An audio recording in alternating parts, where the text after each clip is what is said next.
वो मालदीव जा रहे हैं, ऐसी क्या बात है?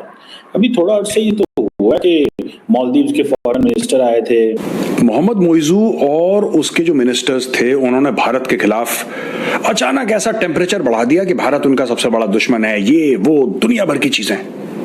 फिर अगले दिन भीख मांगने लग गए। जो कि फॉरेन मिनिस्टर हैं भारत के, डॉक्टर जयशंकर, उन्होंने जी अगस्त में जी उन्होंने मालदीव का विजिट करना है। इससे पहले मालदीव के जो प्रेसिडेंट हैं उन्होंने नरेंद्र मोदी जी जो कि प्राइम मिनिस्टर ऑफ इंडिया हैं उनकी ओथ टेकिंग सेरेमनी में शिरकत की थी। बेसिकली डॉक्टर जयशंकर जा भी इसीलिए रहे हैं, one of the reasons is कि ये बताने के लिए कि देखो 400 करोड़ हम दे रहे हैं आपको, तो ये इसमें इंफ्रास्ट्रक्चर डेवलपमेंट है, हम मालदीव के दोस्त हैं, हम मालदीव के दुश्मन नहीं है।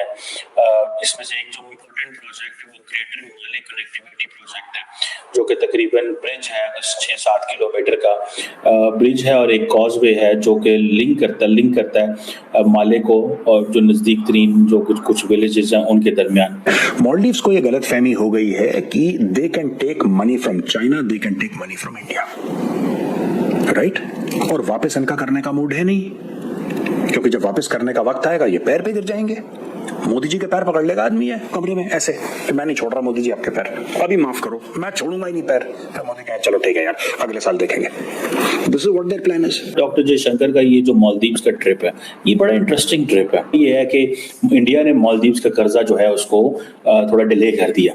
अब ये जो मालदीव्स की जो प्रेसिडेंट हैं उन्होंने भी इस पर स्टेटमेंट जारी की कि मालदीव्स की जो डेट रीपेमेंट है वो उसमें इंडिया ने बड़ी सपोर्ट की है और हम इसमें बहुत शुक्रगुजार हैं इंडिया के। इंडिया ने फिर मेरे ख्याल 400 करोड़ रुपया जो है वो इंफ्रास्ट्रक्चर डेवलपमेंट के लिए, कम्युनिटी प्रोजेक्ट्स के लिए किया है। और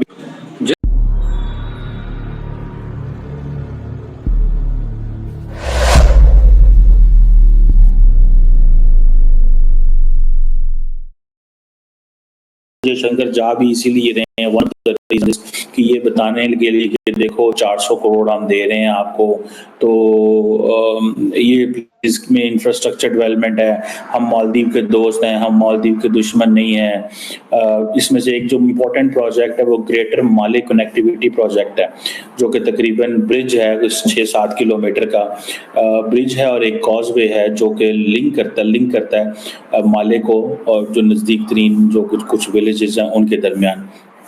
ये मेरे ख्याल $100 मिलियन का प्रोजेक्ट है और इसमें $400 मिलियन की इंडिया ने लाइन ऑफ क्रेडिट भी दिया हुआ है।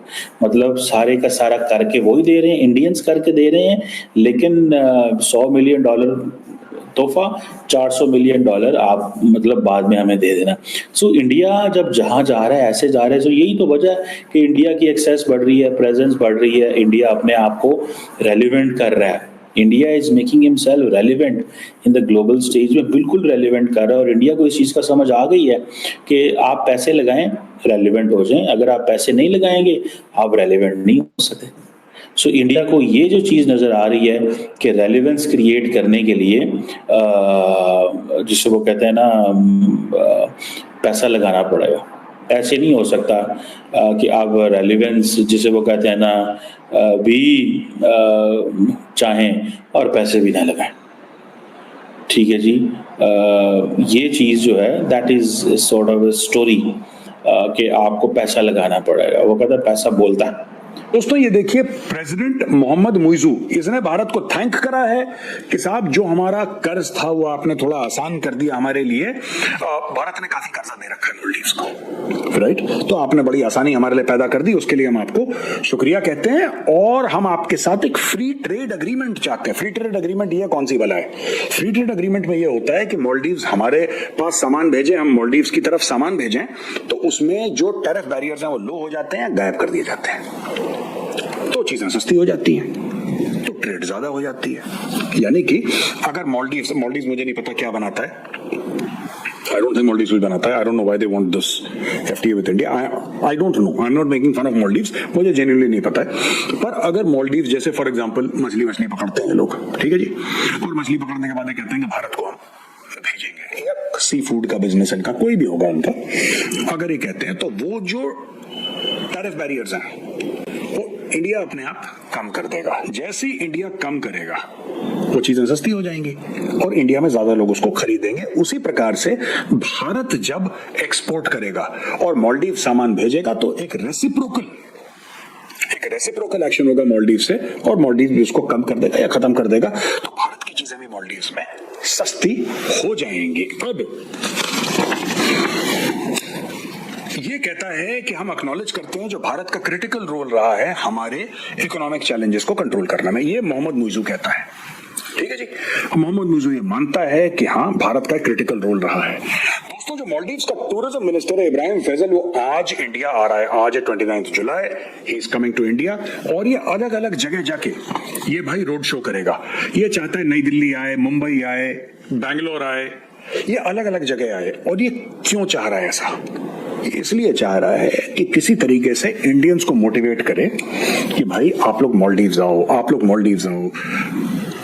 इन्होंने पहले बकवास करी, जब मोदी जी ने अपनी फोटो डाली थी ना लक्षद्वीप वाली, तो इन लोगों ने करी बकवास कि ऐसा है, तुम्हारे तो कमरों में से बदबू आती है। ये पता नहीं क्या इनका, वही लाहौरियों वाला दिमाग, वही पाकिस्तानी पंजाबियों वाली मेंटेलिटी मालदीव्स की भी है। पहले इतना लंबा बोल देंगे, पहले इतना ऊंचा बोल देंगे, यार बड़े बोल बोलो, फिर उसको बैकअप भी तो करो यार। तुम क्यों लाहौरी बन जाते हो? आप बोलो हमें इंडिया नहीं जरूरत है, गेट आउट, नहीं जरूरत है, नहीं जरूरत है, थूक के मत चाटो यार। जो थूक के चाटता है वो लाहौरी बन जाता है। वही लाहौरी माइंडसेट। शुगर वाला स्पाइक मैंने बताया था ना पहले मेजरली राइट में, शुगर स्पाइक, अचानक इनकी शुगर स्पाइक होती है, ये आसमान में फर फर फर फर फर नाचते हैं। ठीक है, नाचे खूब, आसमान में उड़े, फिर अचानक शुगर स्पाइक कम होती है, क्रैश टू द अर्थ। ये टिपिकल ड्रग एडिक्ट्स का दोस्तों एक मतलब जो मैंने पढ़ा है इनके बारे में, drug addicts they are also like this, they have fantastic highs and fantastic lows. कभी ड्रग एडिक्ट को देखना, जब ड्रग उसको मिलता है तो वो उससे बड़ा बादशाह, उससे बड़ा राजा कोई नहीं है दुनिया में, जब वो ड्रग पे आए। और जैसे ही ड्रग का इफेक्ट खत्म होता है फिर वो जमीन पे गिड़गिड़ाने लगता है फॉर हिज नेक्स्ट डोज, वो भीख मांगता है, चोरी करता है। वही मालदीव्स का भी हाल है। तो आपने भारत से पंगा ले लिया, आपने भारत को उल्टी सीधी चीजें बोली, और सिर्फ वो 3 मंत्री जिन्होंने बकवास करी थी, मैं उनकी बात नहीं कर रहा, मुइजू ने भी बकवास करी। थोड़ा सा मैं मुइजू को ज्ञान दे दूं, चाहे उसको चाहिए नहीं चाहिए, मैं ज्ञान तो अपना दे ही देता हूं, और ये मैं पाकिस्तानियों को भी फ्री में दे देता हूं। तुम्हें जो करना है तुम करो, ठीक है? तुम्हें भारत के खिलाफ कार्रवाई करनी है, तुम भारत के खिलाफ कार्रवाई करो, राइट? मुंह बंद रखो अपना। बहुत लंबा तुम्हारा गेम चलेगा। तुम लोग क्या करते हो कि मैच होने से पहले इतना हाइप कर देते हो, इतना हाइप कर देते हो। तुम्हारा आर्मी चीफ, अलग मैं पाकिस्तानियों को बोल रहा हूं, तुम्हारा आर्मी चीफ बाबर से कहता है कि सबसे हार जाना। आर्मी चीफ कह रहा है सबसे हार जाना। अबे बेवकूफ, तुझे ये बोलना चाहिए कि सबसे जीत जाना। आर्मी चीफ कह रहा है सबसे हार जाना लेकिन भारत से मत हारना। ये इनका माइंडसेट है। तो उन्होंने क्या सोचा पाकिस्तानी टीम ने कि आसिम मुनीर ने बोला सबसे हार जाना, उन्होंने सेंटेंस का पहला पार्ट सुना, दूसरा इग्नोर कर दिया। उन्होंने बोला सबसे हार जाना, कह रहा है हुकुम, जो अब किया गया, बोलो क्या करना, उसने बोला सबसे हार जाना, कह रहा सबसे हार गया वो। वही चीज ये अपने मालदीव्स वाले भी करते हैं। India out, India out. India की जो फौज है, तुमने मंगाई थी इंडिया की फौज, हमने भेजी। इंडिया आउट, अभी चुनाव जीत गया, अब उसको समझ में नहीं आ रहा क्योंकि चाइना ने इसको बोल दिया कि हम तुम्हारी मदद। ये क्यों भीख मांग रहा है हमसे? ये क्यों भीख मांग रहा है? चाइना ने मना कर दिया। इसने बोला जरा 2 रुपए दे, भाग यहां से। ये देखो मैं आपको और बताता हूं, इसने डेट रिलीफ मांगी इंडिया से जैसे ही चुनाव जीता, एंटी इंडिया प्लेटफॉर्म पे चुनाव जीता, इंडिया आउट प्लेटफॉर्म पे ये चुनाव जीता, और फिर इसने बोला कि मुझे डेट रिलीफ चाहिए। इसने फिर इंडिया से भीख मांगी। एक दिन, ठीक है, एक दिन इसने India bye bye, India bye bye, दूसरे दिन